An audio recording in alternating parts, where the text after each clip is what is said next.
Hello everyone, welcome to your channel super 40। मैं हिंदी की अध्यापिका अंजलि एक बार फिर उपस्थित हूँ आपके सामने आपके अपने चैनल सुपर 40। आज हम नवोदय CHS और सैनिक स्कूल की प्रायोगिक परीक्षाओं को ध्यान में रखते हुए संधि क्लास 6 का संधि के बारे में जानेंगे कि संधि क्या होती है। तो ये तो हम जान लिए थे कि संधि क्या होती है, ये कितने प्रकार की होती है, तो 3 प्रकार की होती है। उसमें हमारा दूसरा है हमारा क्या, दूसरी संधि प्रकार में व्यंजन संधि, उसके बारे में जानेंगे कि व्यंजन संधि क्या होती है। तो आइए देखते हैं व्यंजन संधि। स्वर संधि में क्या था कि स्वर संधि में था कि स्वर का मेल स्वर के साथ हो, तो उसे हम कहेंगे स्वर संधि। लेकिन इसमें है व्यंजन संधि में, नाम से ही पता चल रहा है व्यंजन का व्यंजन से मेल, हम कह सकते हैं ना, व्यंजन का व्यंजन से मेल ही क्या है, व्यंजन संधि है। आइए परिभाषा देख लेते हैं। व्यंजन के आगे स्वर, व्यंजन के आगे स्वर या व्यंजन आने से जो विकार उत्पन्न होता है, आने से विकार उत्पन्न होता है, उसे ही हम क्या कहेंगे, व्यंजन संधि कहते हैं। अब इस व्यंजन संधि के कुछ नियम हैं, कुछ क्या 6-7 नियम है। जैसे देखिए 7 नियम है। कितने नियम है? 7 नियम है। इन 7 नियमों के द्वारा हम व्यंजन संधि को पढ़ेंगे, तभी हमें व्यंजन संधि क्या होती है उसके बारे में पता चलेगा और कैसे कैसे होती है। तो आइए देखते हैं पहला नियम। पहला नियम क्या है हमारा?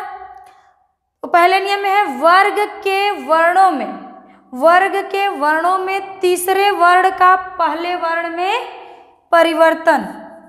अब आइए देखते हैं, वर्ग बोला है, वर्ग का मतलब क्या? तो ये वर्ग का मतलब क्या है? वर्ग जैसा कि आप पढ़ चुके हैं वर्ण में, वर्ण चैप्टर पढ़े हैं, उसमें हमने बताया था कंठ वर्ण, कंठ वर्ग बताया था ना, कंठ वर्ग या इसको क वर्ग भी बोलते हैं, क वर्ग बोलते हैं कि नहीं, ये बता चुके हैं। तो ये हमारा क वर्ग हो गया। ये कौन सा वर्ग हो गया? च वर्ग या तालव्य वर्ग। फिर ये ट वर्ग या मूर्धा वर्ग, फिर त वर्ग, दंत वर्ग बोलेंगे ना, और ये प वर्ग, प वर्ग यानी ओष्ठ वर्ग, प ओष्ठ वर्ग। तो देखिए प वर्ग ये हमारा क वर्ग है, तो यही हमारा वर्ग है।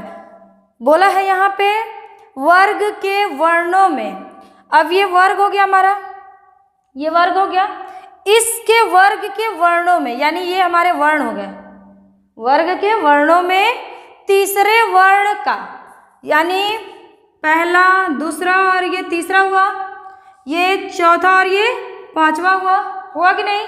तो तीसरे वर्ण का पहले वर्ण में परिवर्तन, यानी ये जो तीसरा हमारा है इसका पहले वर्ण में परिवर्तन हो जाता है। आइए देख लेते हैं कैसे। जैसे हमारा दिया हुआ है दिग्विजय, सॉरी दिग्गज, यहाँ दिग्विजय है, दिग्गज दिया है, पहला हमारा दिया है दिग्गज। इस दिग्गज को अगर हम तोड़ेंगे तो देखिए तीसरा वर्ण दिया है ना, दिया है कि नहीं तीसरा वर्ण? इस तीसरे वर्ण को पहले में करना है, यानी जो हमारा ये आधा स्वर है, आधा व्यंजन जो है उसको हमें चेंज करना है। तो इसको अगर हम तोड़ेंगे तो यहाँ होगा दिक्, क्या बोला था? तीसरे वर्ण का पहले वर्ण में, यानी ये तीसरे को हम पहले में बदल दें तो दिक् प्लस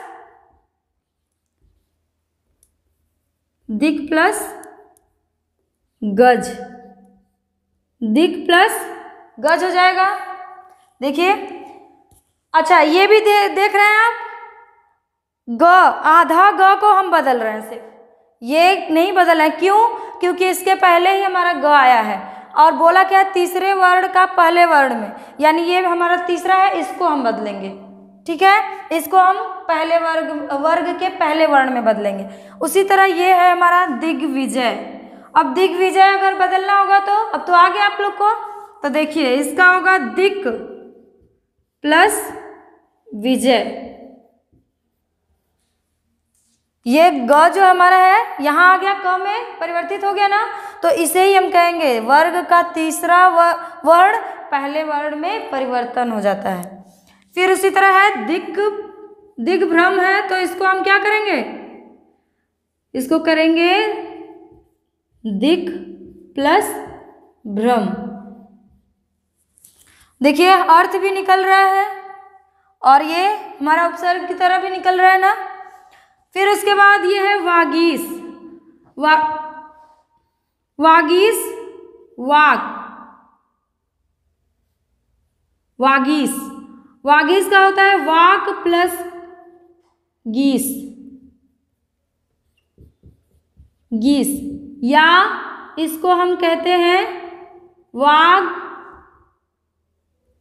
प्लस ईस। ये ग नहीं रहता है। कैसे नहीं रहता है, अब आइए इसको समझते हैं।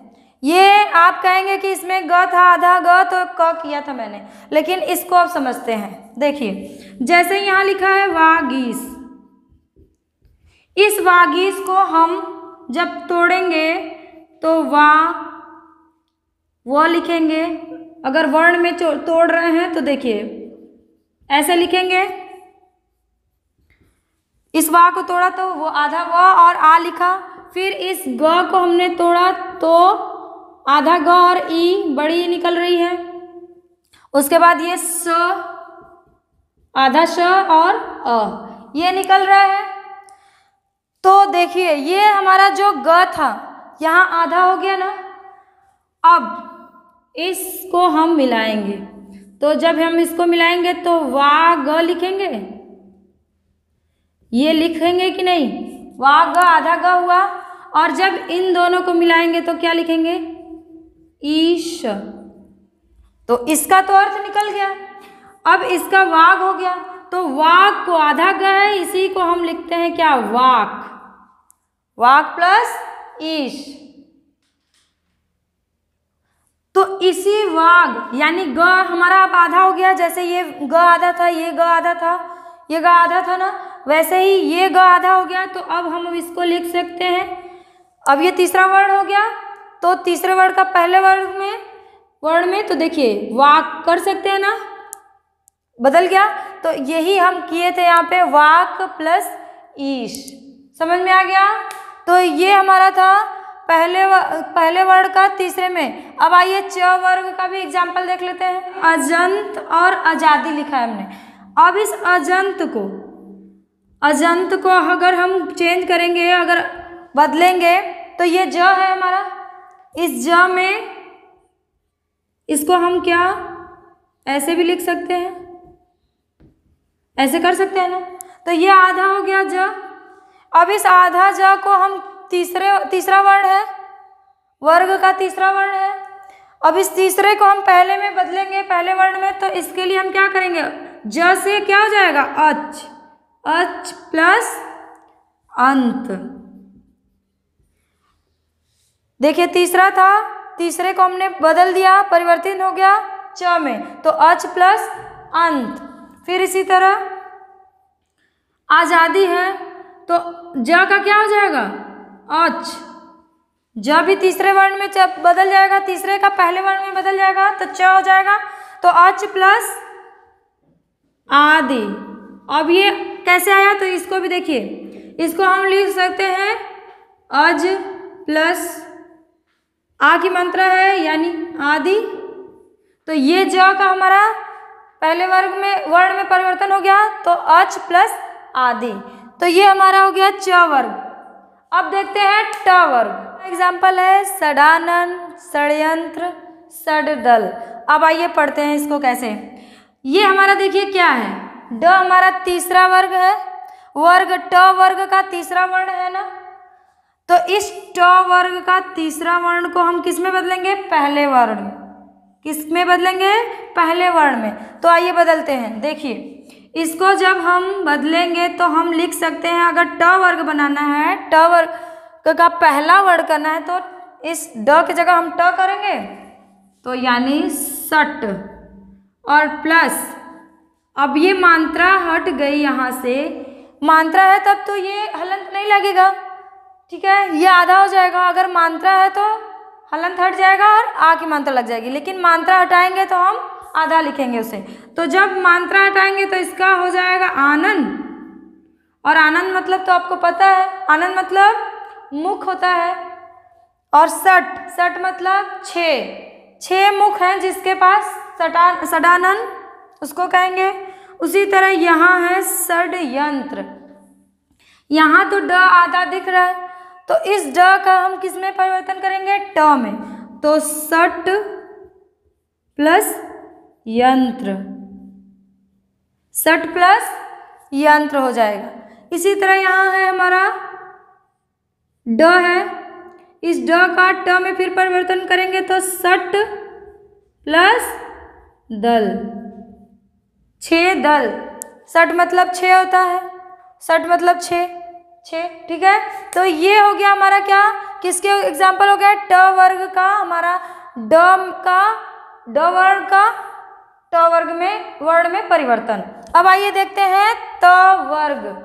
इस त वर्ग का हम देखेंगे तो भागवत गीता, सद्भावना, सदुपयोग। अब इनको ये तीसरे वर्ण का पहले वर्ण में परिवर्तन, तीसरे वर्ण का पहले वर्ण में परिवर्तन अब कैसे करेंगे? तो यहाँ देखते हैं एग्जाम्पल में इसको भी। तो यहाँ क्या बनेगा? इसको हम लेंगे तो ये हमारा आधा द है, तो भागवत करेंगे। क्या करेंगे? भागवत। इस द का कहाँ परिवर्तन हो जाएगा? त में, पहले वर्ण में। तो भागवत प्लस क्या मिला? गीता, भागवत गीता। अगर मेल करेंगे तो भागवत, यानी त का अगर मेल हुआ तो द में परिवर्तन हो जाता है। या जब अलग करेंगे तो इस द का पहले वर्ग में परिवर्तन हो जाता है, यानी भागवत हो जाएगा, द की जगह त हो जाएगा। उसी तरह यहाँ सद्भावना में, सद्भावना में देखिए सत, इस द का पहले वर्ग में वर्ण में परिवर्तन हो गया, सत प्लस भावना। अच्छा, इस सत का मतलब क्या होता है? सत का मतलब होता है सही, ठीक है। इसका मतलब होता है क्या? सही, सही भावना, अच्छी भावना। तो ये हो गया क्या? सद्भावना यानी सही भावना। इसी प्रकार ये होगा सदुपयोग। तो सदुपयोग मतलब सत प्लस उपयोग। अब आप कहेंगे यहाँ तो वो है ही नहीं, तो देखिए है, कैसे है? तो देखिए यहाँ सदुपयोग। अगर हम इसे अलग करेंगे तो जब अलग करेंगे तो यहाँ बनेगा सद प्लस ये जो ऊ की मात्रा है, ऊ की मात्रा हमारी चली जाएगी ना, अलग होगा तो यहाँ आ गया उपयोग। अगर हम ये ऊ हटा दें और यहाँ द के नीचे लगा दें तो अर्थ सही मिल रहा है, शब्द के अर्थ सही बन रहा है, सदु और प्लस प्रयोग, कुछ अर्थ निकल रहा है इसका? नहीं निकल रहा है। तो इसके लिए हम करेंगे कि अर्थ भी हमारा निकले, इसीलिए हमने यहाँ किया सद प्लस उपयोग। सद मतलब सत्य। अब इस द का हम किस में बदल देंगे? तो त में बदल देंगे, तीसरे वर्ण का पहले वर्ण में बदल देंगे। तो द की जगह क्या हो जाएगा? यहाँ पे फिर त हो जाएगा। तो सत्य प्लस उपयोग। तो ये हमारा था त वर्ग। अब आइए देखते हैं प वर्ग के एग्जाम्पल। ये ब का हमारा हो जाएगा प वर्ग, प वर्ण, ब वर्ण का प वर्ग में, जैसा कि बोला है तीसरे वर्ण का पहले वर्ण में परिवर्तन, तो इस ब का प में परिवर्तन हो जाएगा। आइए देखते हैं कैसे। अब देखिए अब्ज लिखा हुआ है, अब्ज, तो इस अब्ज को हम जब अलग करेंगे तो यहाँ होगा अप प्लस ज, अप प्लस ज। इसी प्रकार अच्छा ये अप प्लस ज, अप मतलब क्या होता है? अप मतलब आपको पता है, हमने कहा है ना अभी कि जो भी शब्द बनाइएगा उसका अर्थ भी निकले। तो अप मतलब होता है कीचड़, या हम कह सकते हैं बुरा, या हीन, हीन भी कह सकते हैं। कैसे कह सकते हैं? तो जैसे देखिए, और जन्म, ज मतलब आपको पता है जन्म लेने वाला, ज मतलब जन्म लेने वाला। तो इस अब्ज का मतलब होता है कमल, कमल का पर्यायवाची होता है अब्ज। तो कमल कहाँ खिलता है ये बताइए? कमल कीचड़ में ही खिलता है। तो अप मतलब हो गया कीचड़, या कीचड़ क्या होता है, बुरा होता है ना, गंध आती है उसमें से, तो बुरा भी हम कह सकते हैं। और उसको हीन भावना से भी लोग देखते हैं कीचड़ को कि बड़े बहुत बदबू आ रही है, बोलते हो ना। तो ये जो अप है, अप का मतलब होता है कीचड़, और ज मतलब जन्म लेने वाला, यानी कीचड़ में जन्म लेने वाला कौन, कमल। तो जब हम अलग करेंगे तो उसका अर्थ भी निकलना चाहिए। इसी तरह अम्मय, अप, इस म का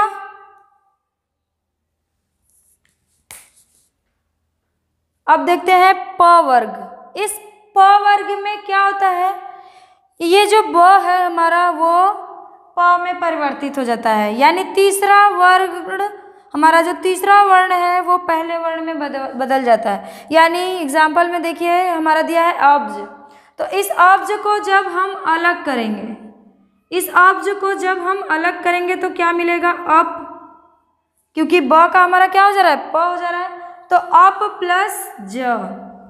अब इस अप का मतलब क्या होता है, अप का मतलब होता है कीचड़ या बुरा या हीन, या हम हीन भी कह सकते हैं इसको। और इस ज का मतलब होता है जन्म लेने वाला, जैसा कि आपको पता है जन्म लेने वाला ज मतलब।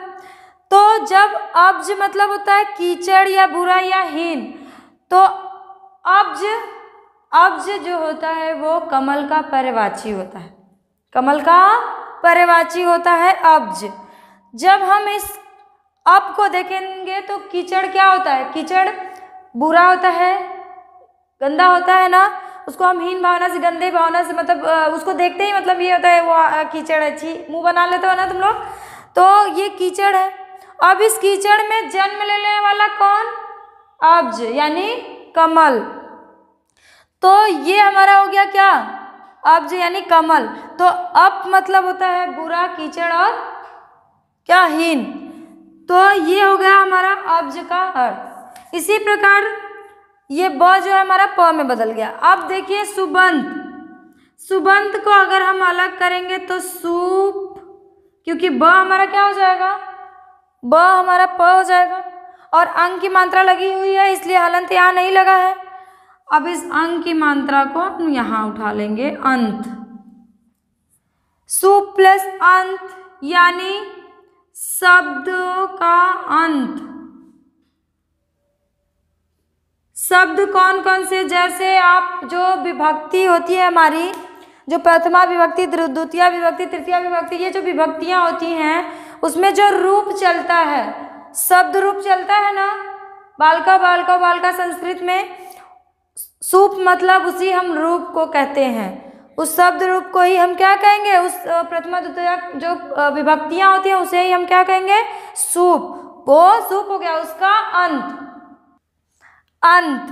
तो सूप अंत मतलब विभक्तियों के अंत में जो लगा हो वही क्या है, यानी जैसे बालका कहेंगे तो बालक का, अगर बालक बोले तो बालक में क्या है, इसका अंत क्या है, क है यानी अ है, तो हम इस शब्द कहेंगे आकारांत, इकारांत। जो अगर जैसे आ गया बालिका तो आकारांत आ गया, तो यही हो गया हमारा रूप, कौन सा, शब्द रूप। तो जो आते हैं उनके अंत में जो लगा उसी को कहेंगे सुबंत। तो ये हो गया सु प्लस अंत। उसके बाद अवधि, अवधि अप, इसको अलग करेंगे ब को, तो अप प्लस धी, अप प्लस धी। यहाँ अप प्लस, तो अप मतलब भी क्या हमने बताया था, तो यहाँ कीचड़ से नहीं लेंगे, यहाँ हम लेंगे बुरा से, ठीक है। यहाँ हमने 3 अर्थ बताया था ना, तो अब यहाँ हम लेंगे बुरा से। और धी मतलब हमने बताया था धारण करना, और एक और अर्थ होता है स्थिर रहना, तो बुराई में स्थिर रहना, इसका अर्थ हो गया बुराई में स्थिर रहना। धी का मतलब होता है धारण करना, एक तो होता है, और दूसरा होता है स्थिर रहना, तो यहाँ स्थिर से लेंगे, यानी बुरा अप प्लस धी, क्या बनेगा हमारा शब्द, अवधि से अप प्लस धी। इस प्रकार हमने देखा क्या, व्यंजन संधि के नियम में पहला नियम हमारा क्या था, वर्ग के वर्णों में, जो वर्ग का वर्ण है उनके वर्णों में तीसरे वर्ण का पहले वर्ण में परिवर्तन। देखिए तीसरे वर्ण का पहले वर्ण में परिवर्तन ही क्या है, पहला व्यंजन संधि में पहला नियम है। आइए अब देखते हैं दूसरा नियम। व्यंजन संधि का हमारा दूसरा नियम, पहले नियम में था कि तीसरे वर्ण का पहले वर्ण में परिवर्तन, अब दूसरे में है वर्ग के पांचवें वर्ण का, वर्ग के पांचवें वर्ण का पहले वर्ण में परिवर्तन। तो पांचवा वर्ण कौन सा होगा, तो पहला, दूसरा, तीसरा, चौथा और पांचवा वर्ण। ये हमारा अंग क्या है, वर्ग का पांचवा वर्ण है। वर्ग देखिए इसका पांचवें वर्ण का बोला है, पांचवें वर्ण का पहले वर्ण में परिवर्तन, पांचवें वर्ण का पहले वर्ण में परिवर्तन, पांचवें वर्ण का पहले वर्ण में परिवर्तन। न का, न भी हमारा पांचवा वर्ण है, इसका त में परिवर्तन यानी पहले वर्ण में परिवर्तन। इस प का, इस म का, म पांचवा वर्ण है कि प, तो म है ना, तो म का पहले वर्ण में परिवर्तन यानी प में परिवर्तन। एग्जाम्पल में देखिए वांग में दिया हुआ है, अब इस अंग का किस में परिवर्तन करेंगे, क में। ये हलंत लगा हुआ है यानी ग जो है आधा है, तो इसको हम करेंगे वाक प्लस मैं,